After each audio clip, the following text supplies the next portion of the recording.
Hello guys! For today's video, magagamot muna tayo. At ang kailangan natin po ay 3 dahon ng apis. Dahil po, nabati ni Nanay Joanne si Lola Nati at sumama po ang kanyang pakiramdam.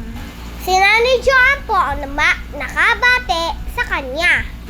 At ito nga po ang kagamutan. At kailangan nga po natin durugin ang 3 dahon ng apis sa ating bibig. At sinabayan ko din po si Nanay Joanne. Ay ina, hindi pala masarap ang lasa nito. Parang kambing na kami. At yun nga si Nanay Joanne, tawang-tawa. Ang sama pala ng lasa. Po, gusto natin gumaling si Lola Nati ay ngangatain natin etong dahon ng apis.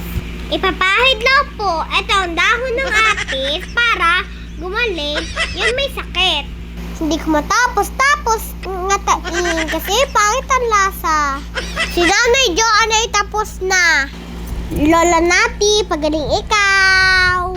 At sa wakas po, natapos na rin ako ang pangit ang lasa.